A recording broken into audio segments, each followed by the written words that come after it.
juróom-ñeenti waxtu ci rajo Futur Média ñi ngi leen di nuyu di rafetlu bu baax ànd beeg nun xibaari wolof yi ci yaatal Makumba Bey ñi nga xam ne ñoom ñoo faatu ca gaal ga suuxoon ca gànnaar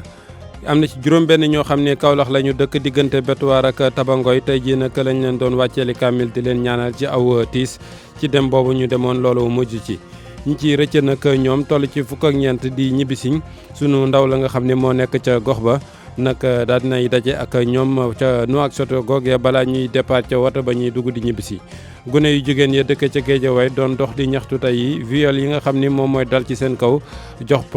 préfet mémorandum boo xamante ne nii tënk nañ ci seen i tawet mu bëgg nag ku ñu ko defati rek nga jébaane kon de moo ci tane ci xeex bi 845 hectares moo jur coow ca Diya dëkk bu nekk ca région de Kaolack ña seq nag 800 yooyee ñoom ñoo ni meeru Diya ci boppam moom moo ko bëgg a jox entreprise bi di les Salins du Sine Saloum te Cour suprême joxoon na leen dëgg ci suuf si daaw jekk ñaareelu pàcc bi tàggat yaram Sénégal dóor na Mali 2-0 ca stade Lassana Conté jël coupe bi ci finalu tournoi IFOA bi Angleterre Manchester United fekki Manchester City dóor ko ñaari bal ci benn Liverpool rawee léegi City fukki poñ ak ñeent ca diwaanu Allemagne itam mbett am fa tey jii ndee Mönchengladbach mi nekk ci boppu classement bi moom moo dóor Bayern léegi mi ngi ci 7e place bi sport weekend Cheikh Tidiane Diagne. accident boo xamante ne nii benn waay moo joggi ci ab mine ca Sindian ca département Bignona mine bi daal di kalaate ci kawam nag dafa mujj faatu moom nag am na ci nag kon yoo xamante ne nii dafa tàkk ci kawam accident bi nag bi mu amee nag ñu ni daal du loo xamante ne nii luy gëj am la foofee nag yóbbu nañu corps bi ca kër docteur. wax ci ñi nga xam ne nag ñoom ci géej gi la ñu des fan yii yëpp ñu leen di xibaar ci seen i mbir muy géej gi jëmoon nag Europe te daal di dal ci doj ba mu yegg ca waaxi gànnaar daal di ubbiku foofee la jëye ja amee nag juróom-benn ci ñi ci faatu ñu nga dëkkee nag ca Kaolack diggante Tabangoy ak Betuwaar tey ji ñu doon leen wàcceeli kaamil di leen ñaanal ci tiis woo xamante ne nii nag ñu ci bëri seen i xol tooyoon na foofee Ibrahima Diame. quartier abattoir Ndiolofène naqar ak tiis bu rëy gane si leen lu mot juróomi waxambaane ñàkk nañ seen bakkan ci suuxu gaal boobu lay am ci réew Mauritanie Alignan mag la ci kenn ki ci loru di Abdou Niang. fii moom man am naa ci 5 yoo xam ne daal yu confirmé la ñoo xam ne moom xam naa leen bu baax miin naa leen kenn ki Cissé Dia lañ koy wax Cissé Dia mais Mbay la sant yaa son frère boo xam ne ñoo bokk ndey ak baay ku ñuy wax Pamor Mbaye aussi bon am na ku ñuy wax Youssouf Faye mais Youssouf Sakho mais Youssouf Faye lañ koy wax mais Youssouf Sakho tudd moom il était là pour travailler da doon liggéey fii quoi mais moom daara la dëkk foofu lañ ko dëjalee sax ñoom dem nañ suba pour dëjal ko foofu bon l'autre c'est mon frère mooy ay doom baay lañ mooy Pape Niang defe naa daal 5 personnes de laa xam cadre yi ak sama frère muy njaboot gi muy dëkkandoo yi ñëpp am naqar waaye nag daal dinañ nangu ndogal yàlla moo waral fi mu toll nii le ñu ngi leen di ñaanal di leen di dëjal bi ñu xëyee daal ñaanal nañ ko defal ko jàngal ko kaamil defal ko ay naka bon mbokk yi dajee ñu ñaanal ko daal foofu daal lañ toll pour le moment parce que da ngay fekk ñuy añal nii sax añ nañ ba pare. xale yi nag dëgg la ñàkkum liggéey moo leen dugal ci li ni mel waaye tamit influence bi nga xamante ni jóge na ci ñenn ci seen morom yu yegg Espagne lu yàggul dara. man ci li ma jàpp bu baax mooy dafa am suñu camarade yoo xam ne dem nañ il y a 2 semaines ou 3 ñoo xam ne dañoo dugg facilement waaw te egg nañ ils font faire 3 jours seulement à la Croix-Rouge ñooñu nag ñu ngi oote influence boobu nag laa gis ne moom moo leen jàpp. waaw parce que aussi tàgguwuma quoi. mu mel ni kon Kaolack jéyo bi laal na ay doomam bu baax a baax juróom-benn waxambaani juróom yi ñu ngi soqeekoo quartier abattoir juróom-benneel bi di wuyoo ci turu Badagay am ñaar fukki at ak ñaar mu ngi dëkkoon quartier Tabangoy Ibrahima Diame Kaolack rajo Futur Média. ñii rëcc nag ñoom yab nañ leen ci boota bay indi. am na nag ka yor sécurité ba ca ambassade Sénégal ba nekk foofee ca gànnaar moom moo ànd ak ñoom nag ngir dimbali leen ñu mën a ñibbisi fukk lañu ak ñeent xam ngeen ni nag lim bu njëkk ba matu ko woon ndax dafa am ñoo xam ne nanguwuñu woon a wax ni Sénégal lañ dëkk bañ ñu indiwaat leen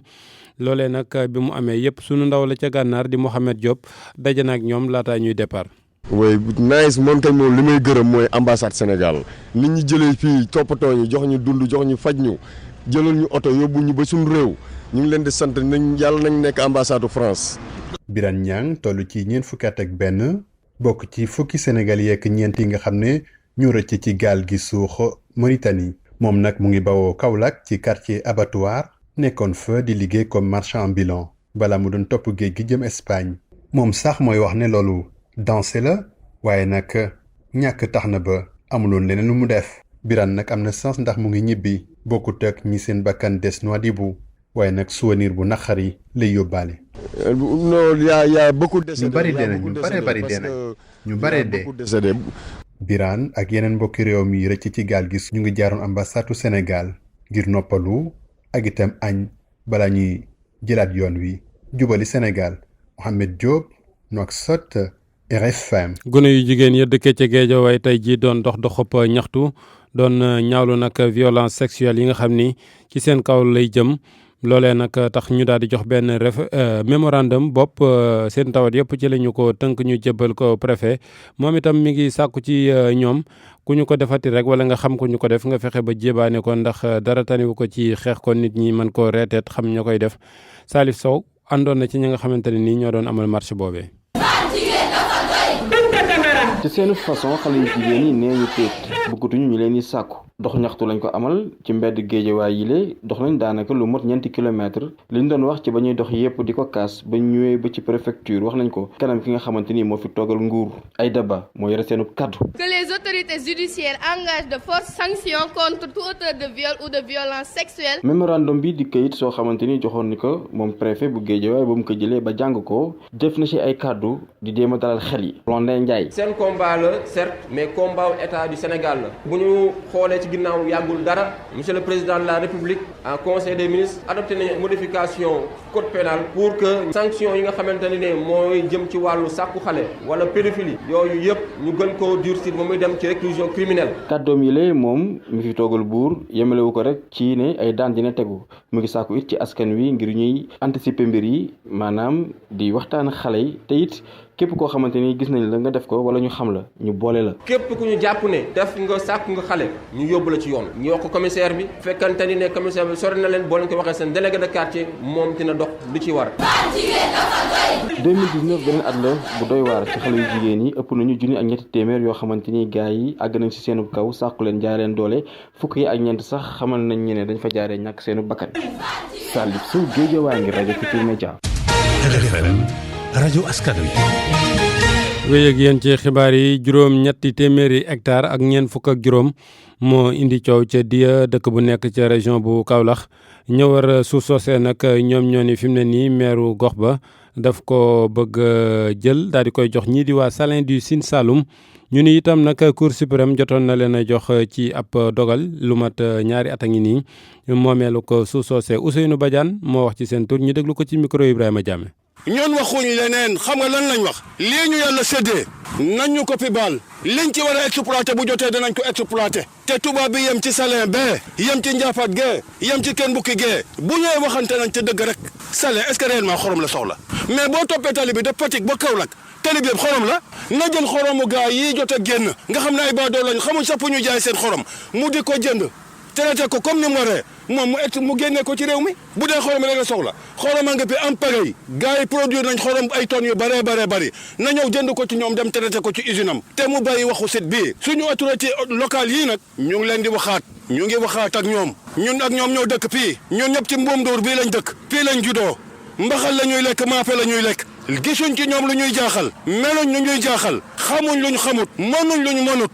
damaa bëgg ñu répétal dëkkin bi gis nga ñuy woo buñ leen jëpeekee luy métti ci ñoom lay jógee ëppale wuñu dara dañuy maslaha ngir dëkkandoo xam ne lii dana jàll ñu bokkaat nday bokkaat bàyyi désormais nañ bàyyi site bi buñ ko bàyyiwut maa ngi alerté sénégalais yi de la daloon waa Mbane lay bay mu yegg si ñun kenn xamul ñu problème waaye kenn ëpp ñu fula kenn ëpp ñu fit lépp lu ñu andi buy xaaju guddi aussi danañ ko jëndanteeg ñoom.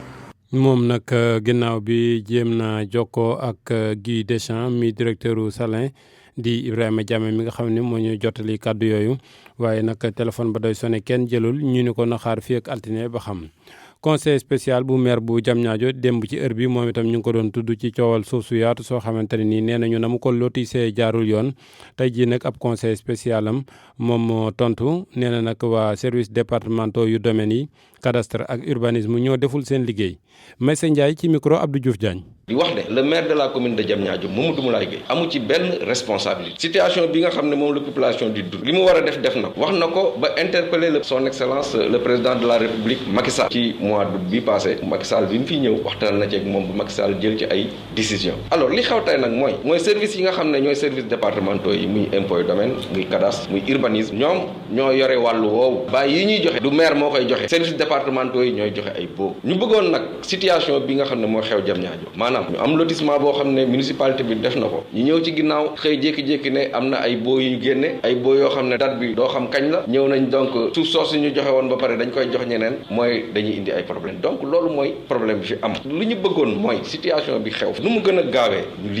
lijjanti ko mooy indi tranquillité fii ci commune bi muy mag muy ndaw muy imam yi muy délégué de quartier yi ku ci nekk nelawatul audit foncier bi posé wul problème bu ñuy def audit foncier mooy ci état bi la ñuy commencé lan moo tax déjà ils ont fait un projet de 1644 hectares mu nekk ci pôle urbain de Diamniadio actuellement ils ont dépassé les 1644 hectares donc loolu aussi ça pose problème ak leneen loo xam ne état bi moo ko fi initié. ñu wéy ak yéen ci xibaar yi ba léegi wax ci wàllu wér-gu-yaram ci diwaanu Kaffrine am na lu toll ci ñaar fukki nit ak juróom-ñaar yoo xam ne sibiru moo leen yóbbu faat leen loolu nag di chiffre année 2018 ñu ni nag am na 8730 cas yoo xam ne enregistré nañu ko di nag kon 3,4% ci wàllu population bi ngir nag xeex ko loolu wàcc jàngoro ji ñi muy laal di gën a wàññeeku bu baax a baax am na programme de lutte contre le paludisme mooy PNLP boo xamante ne ni nag tàmbali nañ ay formation jëme ko ci infirmier chef de poste yi Omar Ndiaye. ba léegi feebaru sibiru mi ngi gën di tar ci diwaanu Ndoukoumane ndax ci at mi ñu génn rek lu ëpp juróom-ñetti junni doomu aadama sibiru tëral na leen Ousseynou Fall moo yore lépp luy xeex sibiru nekk ci région médicale bu Kaffrine moo biral yi lee xayma. sibiru bi xaw na tar si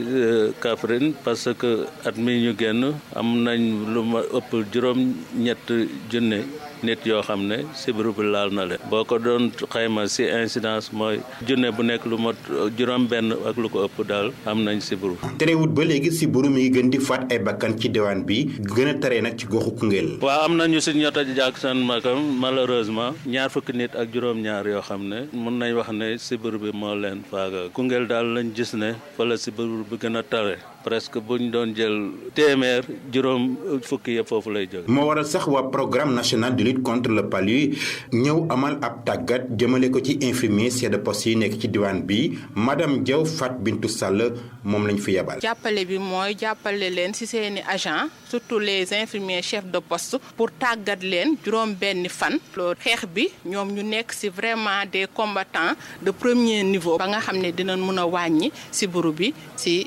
région médicale bu Kaffrine. naam sibiru mi ngi wéy di def ay loraangeem ci diwaanu Kaffrine moo taxoon waa ministère sumb ab programme jël ay sànke jagleel ko askan bi waaye li ñu seetlu mooy daanaka ñu ëpp ci askan wi duñu faral di jëfandikoo yooyu le sànke Kaffrine Omar Ndiaye RFM. jërëjëf Omar ñu wax ci wàllu handicapé yi semaine bi ñu leen jagleeloon di waaj a jeex nag ñu ni handicapé yi la ñu bëgg mu wàññeeku bu baax a baax fii ak 2035 di opération boo xam ne tey jii la ñu ko lancé ci mouvement handicapé républicain yi ci ndaje mi nga xam ne amal nañ ci tey jii itam nag ñu bëgg liggéey bi di doon rek loo xamante bañ a doon rek loo xamante ne nii ñi amul handicap rek la ñu koy jox ñoom itam ñu leen ciy bàyyi xel bu baax a baax ñu àndi ceeg leerali Umu Jegaan ñaamañ ca toogaloon. xëyum waylaago yi di lu soxal lool mouvement des handicapés républicains sonn ci lañ leen di beddi mouvement bi taxaw temb ngir xeex lu ni mel ci beneen gis-gis Mouhamed Moussa Tourachi di vice président bi. xëyu waylaago yi lañ doon waxtaanee te boo nee xëy même ñi nga xamante ni ñu ngi tànk sax xëy daf leen di jafe ñun mouvement des personnes républicains léegi xeex bi foofu lañ koy changé dañuy former suñu ay pour que bu métier bu mën am ci Sénégal ba ci métier pétrole rek la ñu dugalagul ndax dañoo sob de métier pétrole la ñu dugalagul métier boobu dañ ci dugal suñu añoon yi pour ñu am ci formation. muy ab xeex bu ñu wekk ci wàllum formation ak li entreprise di laaj loole tax ñuy ñaax autorité yi ñu gën leen gestuwaat. ñiy jëlaate maanaam ministre yi mun nañ jël bu doon benn conseiller la wax parce que am nañ ay métiers on a ay valeurs citoyennes lañu yuy jàng ba ni at ak ñoom di tax jëñ joganteeg suñu gaañi mais ku ci ne la ci jël benn rek bu ko defee li ñaawoon yëpp dana rafet fi déwén incha allah. naam sax xeex yooyu le mën na nekk luy indi saafara ci seen jàngoro waaye ci wàllum jigéen ñi présidente bi di Aminata Diallo moom di sàkku ay fonds ngir mën leen a sumb ci entrepreneuriat. pour man RFM mooy rajo bi gën a jege askan wi. RFM rajo bi jaamu seen soxla.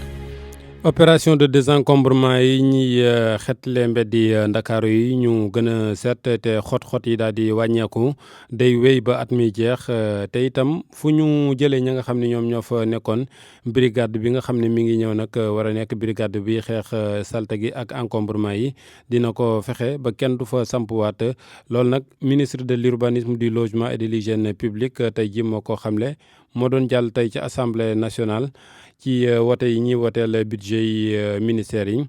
ñu daal di koy natal budget 75 milliards Abdou Karim Fofana ci micro Mamadou Omar Ba. def nañ suñuy seetlu dem nañ stade Léopold Sédar Senghor sécuriser nañ ko gis nañ nit ñi ni ñuy ñëwaatee ñu ngi leen di dàq mën naa leen wax sax ne weeru novembre bi direction de la lutte contre les encombrements arrêté na 30 personnes yoo xam ne dañ doon réoccupé waat fi ñu nekkoon loolu nag mooy li leen wan ne sanction dugg nañ ci te ñu ngi koy def di ko continuer léegi nag dafa am projet de loi boo xam ne moo fi war a ñëw mooy bi nga xam ne mooy defar amende yi bi nga xamante ne mooy organiser li nga xamante ne mooy la brigade de lutte contre l'insalubrité et les encombrements ndaxte tamit l'angle mort le point faible de toutes ces politiques mooy suivi da ngay am équipe bu koy suivre une équipe dédiée mais boo xëyee woo police mu am programme am bu programme am jotee da la fay bàyyi li ñu bëgg nag mooy ñu may ñu brigade boo xam ne loolu rek moo ko tax a jóg te président décidé nañ ci dégg ngeen projet de loi boobu te dinañ leen ko andil balaa muy yàgg bi Sénégal doone Sénégal ba léegi benn méthode rek lañ mës a am mooy collecter décharge ba tax looloo waral mbëbës mi ngeen di dégg mbëbës xam ngeen ne zone la boo xamante ne fi mu ne nii du point de vue environnemental nekk na ci risque ci péril bu doy waar mais président de la République jël na ci matuwaay ba ñu liggéey ci programme boo xam ne moo tudd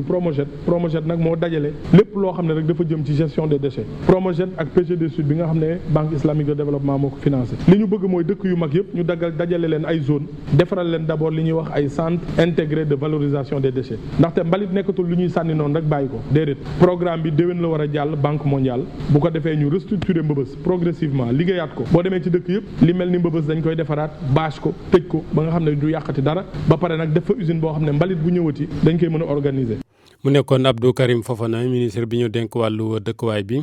ñu yem fii fukki minute ak juróom-ñett gannaaw juróom-ñeenti waxtu di leen gërëm bu baax a baax fàttali li ci gënoon a fes mooy ñiy faatu ca gaal ga nga xam ni moo su xew woon ca gànnaar juróom-benn ñi Kaolack la ñu dëkk diggante Betuwaar ak Tabangoy tey jii nag lañ leen doon dajal di leen wàcceel yi kaamil ñi rëcc itam sunu ndaw la ca gànnaar jot naa wax ak ñoom laata ñuy yegsi ñuy départ fukk ak ñeent lañu. gune yu jigéen yi dëkk ca Géejawaay dox di ñaxtu viol ak fitna ji jëm ci wàllu jigéen ñi ba jox préfet mémorandum boo xam ni tënk nañ ci seeni tawat 845 hectares moo jur coow ca Diya dëkk bu nekk ca Kaolack dëkk yi nga xam ne ñoom ñoo ko war nag ñoo jiiñ maire ba ni moom moo ko bëgg a jox waa Salin du Saloum te duñu ko nangu ndee Cour suprême joxoon na leen moomeelu suuf si. di dale nag jàmm ci sport week-end Cheikh Tidiane Diagne moo féetee ci micro bi ci machine gi Amady Ndiaye. football la ñu koy daal di door rek tournoi UFOA ca Conakry équipe nationale junior bu Sénégal daal dina jël ndam li ci diggam ak Mali. 2-0 la ko Sénégal daal di daan gannaaw final bi nga xam te ñu ko doon amal ca Conakry butu Sénégal nag bu njëkk ka ko dugal moo di Matar Sarr 16e minute ba ca des nag benn défenseur Mali moom moo ko dugal contre son camp 54e minute de jeu Sénégal nag daal di na wuutu Gambie mi nga xamante ni daal moo doonoon équipe championne en titre. bu loolu weesoo ñu daal di waxtaanee championnat Sénégal daal dinañ ko door ni ki samedi gi di Ligue 1 beeg Ligue 2 bi Ligue 1 bi nag ci wàllu jongante ci Denis Biram Ndaw Génération Foot dafa daal di daan Jaraaf bu Dakar benn bal ci dara seen but nag ko dugal moo di Mame Limamou Laye Gueye 65e minute de jeu mu mel ni ki daal paak bi nga xamante ne daal moo rendi Jaraaf waa Jaraaf seen jëmm bopp ñoo ko jox waa Génération Foot loolu ci tënk moo di kaddu entraîneur bu Jaraaf bu Dakar di Malick Daf. ñooñu ñoo tax ñu téye ma donc li ñuy liggéey nag du liggéeyu benn fan wala ñaari fan liggéey at la xam nga nag commencé gagné neex na mais mujjantal ba fekkee ak gagné moo dàqale ko li ñuy ñaan mooy mujjantal ba bu ñu fekkee ci am naa yaakaar am naa njot gëm naa li ñuy def gëm naa li ñuy liggéey gëm naa xale yi ci des nag yàlla moo ko yor mooy le sort moom dépend de moom moo ñëwoon boppam parce que bu doon xale yi defuñ dara dina am lu ma métti parce que bu ñu ñëwoon am leneen lu ñu joué dina am lu métti mais au moins lu ñu liggéey yëpp au moins tey liggéey peut-être tam discarté am na détails yi ay dernier passe yeeg yooyu am na yoo xam ne réussir ko mais ça peut se comprendre pour un premier match pour hivernal pendant un mois permet travailler durement normalement pour les premiers matchs ay repères plan détails yi c'est normal mais c'est humain parce que moi j'étais de la portion lu ma maîtriser la moo tax man damay comprendre mais que ce soit encore on pourrait éviter ce but et but moom métti on pouvait aller. geneen match ci stade Alassane Djigo bu Pikine diggante Gorée ak Dakar Sacré-Cœur Gorée nag dañu ko daal di làpp yi metti sax ñetti bal ci dara la ko Dakar Sacré-Cœur daal di jox ci teewaayu Ndongo Ka. Dakar Sacré-Cœur daal di def nag njalbeen gu am solo ci bëccëg bu njëkk nag ci Ligue 1 bi donte ni sax US Gorée moom moo daal di leen dalal waaye terewul jour Dakar Sacré-Cœur yi yërëm benn yoon ki nga xamante ni moo di gardien de but bu US Gorée Serigne Ndiaye mooy ki njëkk a tàmbali nag ci 56e minute de jeu ak but ba mu dugal waaye 65e minute de jeu Serigne Ndiaye daal di wonewaat boppam ndax deuxième but bi Idrissa Camara daal di dugal moom it moo ko daal di passe 72e minute de jeu Mohamed Diop daal di dugg nag jël place kii di Mohamed Ndiaye daanaka fi yemook 5 minutes di des ci joŋante bi ci la ko Serigne Ndiaye daal di defalaat beneen passe mu daal di dugal but bi daal di rey match bi ca njeexital la Dakar Sacré-Cœur daal di gagné US Gorée 3-0 Assane Fall moo di entraîneur bu Dakar Sacré-Cœur. Gorée équipe bu mag la Gorée am na groupe bu mag am na entraîneur tamit bu confirmé am na ay individualité yu baax bon mënuñu woon tam ñëw dès le début rek ne dañuy dal seen kaw dañuy jaay suñu bopp mais il fallait aussi que ñu xool leen xam li ñu indi ñun tam ñuy jéem a dérouler tam li ñu indi franchement résultat bi moom la ñëpp bëgg. ci bile joŋante ci stade Alassane Djigo du supporteru ñaari équipe yi kenn ku si ñëw teewee match bi ngir buux sa équipe Ndongo Ka Pikine RFM. Ndongo Ka jërëjëf daal di taxaw ci geneen jogante boo amoon ci stade Amadou Barry bu Guédiawaye diggante ñaari tali la woon ak Mbour Petite Côte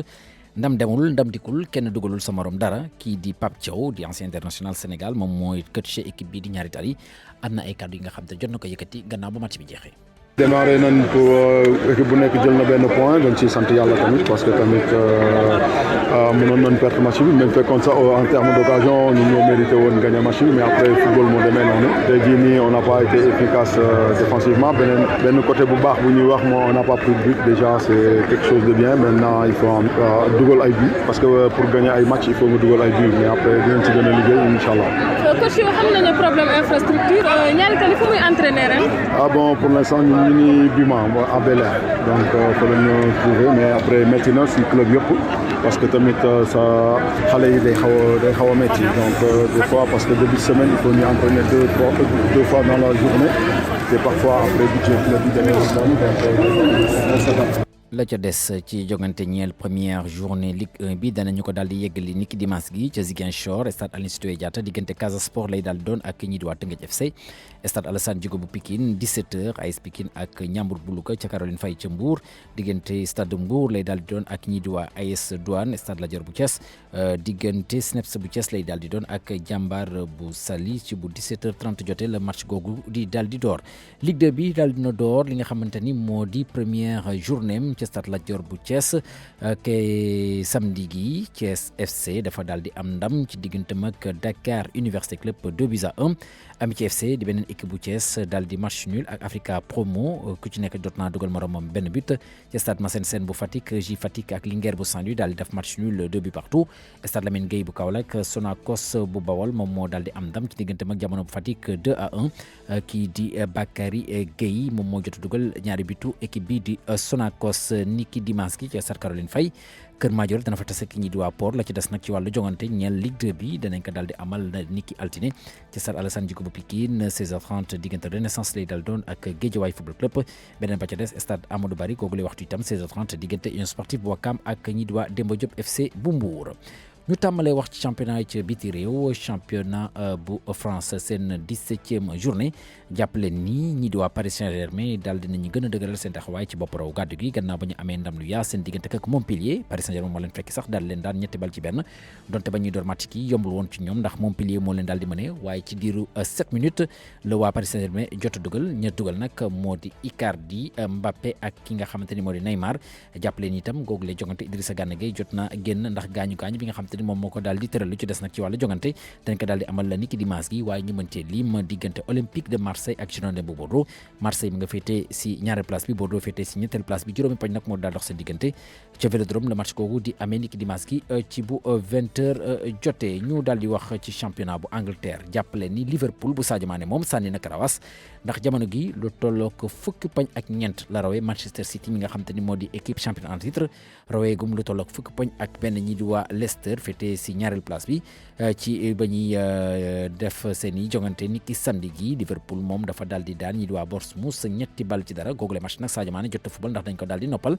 ndax ñi nga xam ñi di waa Liverpool dañuy waajal seen match ak ñi di waa Salzbourg ci wàllu Ligue des Champions ni ki mardi gii nii leneen li nga xam te daal mën nañ ko wax ci wàllu jongante moo di derby Manchester bi Manchester City moom dafa lajj ca dëkkam diggam ak ñi nga xam te ni daal ñu di waa Manchester United wala bokk ca stade am ndax Etihad Stadium foofu la ñu daal di nekk waa Manchester City kon bokk Manchester United moo leen daal di daan ñaari bal ci benn ci derby mancunien bi Tottenham bu Mourinho daal di am ndam juróomi bal ci dara digganteem ak Burnley daal di féetee jamono gi si juróom-benneelu place bi Everton daal di daan ñi nga xam te ñu di waa Chelsea ñetti bal ci benn Chelsea mu nga féetee si ñeenteelu place bi ni ki samedi gi itam Watford bi Ismaïla Sarr dafa daal di match nul ci diggante ak Crystal Palace 0 bi partout ba tey ñu ngay wéy di nekk ci place bu mujj bi ci classement lii di Premier League bu Angleterre niki dimanche gi nag danañu ko daal di yeggali jogante yi waaye bañ ca mën a lim moo di Leicester mi nga xam te ne mi nga féetee si ñaareel place bi fukki poñ ak benn daal dox ci diggante ak Liverpool moom dana fekki ñi di waa Aston Villa ci bu 14h jotee dana am itam yeneen jogante waaye altine la ñu ko fas yéene kon bokk jeexal seen 16e journée foofu la ci Angleterre diggante West Ham United ak ñi di waa Arsenal lay daal di doon xanaa rek daal di dellu wax ci wàllum statistique ñi nga xam te ne daal ñi di waa Manchester City ak seen entraîneur bi di Pep Guardiola wala sax Pep Guardiola moom moo fanweeri poñ ak ñaar la daal di am gannaaw ba mu joué match yi nga xamante ni moo ñeel lii di championnat bu Angleterre loolu nag di fanweeri poñ ak ñaar gannaaw fukki bëccëg ak juróom-benn yi nga xamante ni daal jot nañ ko football ci xayma loolu moo di début de saison bu gën a bon ci Pep Guardiola gannaaw ba mu jaaree ci équipe yi ci mel ni FC Barcelone ak ñii di waa Bayern de Munich. ñu daal di wax ci geneen championnat moo di championnat bu Espagne foofu itam diggante Real Madrid ak ñii di waa FC Barcelone ba tey ña ngay poñante ndax ku ci nekk si ñoom ñaar daal ne am fanweeri poñ ak ñeent ñoom ñaar ñëpp nag fi mu toll nii daal mën nañoo njort ni li nga xam te daal moo di championnat bi boo moyul ñoom ñoo ñu koy daal di jël ñu daal di wax ci geneen championnat moo di championnat bu Italie foofu itam ci wàllu jogante ñu ngay wéy di nekk ci mbir mi ndax ñu ngi seen 15e journée ci wàllu résultat jàppale nag Inter de Milan moom dafa daal di kon bokk match nul niki ajuma gi diggante mag ñi nga xam te ni ñoo di waa AS Roma 0 but partout fi mu toll nii nag li nga xam te ni daal moo di première place bi mu ngi koy xëccoog ñii di waa Juventus de Turin ñi nga xam te nag ñoo di waa Inter de Milan ñoom ñoo rawagum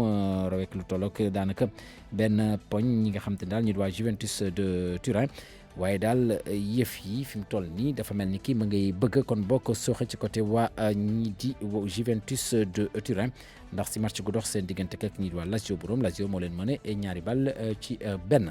championnat bu Allemagne foofu nag ren yëf yi dafa mel ni dañ ko daal di dippani la ko waral nag moo di ay équipe yi nga xam te ni daanaka daañu leen woon lim at gu ne ñoom ñoo tàmmale wane seen bopp ñu si mel ni Borussia Mönchengladbach ak Leipzig féete jamono gi ci première ak deuxième place bi seen championnat Borussia Mönchengladbach nag moom daal na sax gën a dëggal boppam gannaaw ba mu amee ndam niki samedi gi diggante mag ñi di waa Bayern de Munich ñaari bal ci benn fi mu toll nii juróom-ñaari poñ la rawee ñi di waa Bayern Munich féete si juróom-ñaari place bi ci classement bi.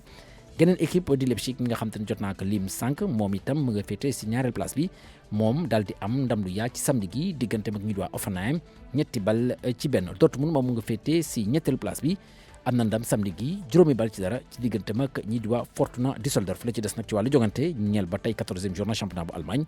danañu ko daal di amal niki dimanche gi 14h30 Union Berlin contre Cologne ba ca des nag takkusaan 17h diggante Werder de Brême ak ñi di waa Paderborn kon boog mbokk yi fi leen ko daal yemale sport weekend Cheikh Tidiane Diagne moo féete woon ci micro bi ci machine bi Amady Ndiaye di ko jaajëfal di rafetlu seen ànd ak rajo Futurs Médias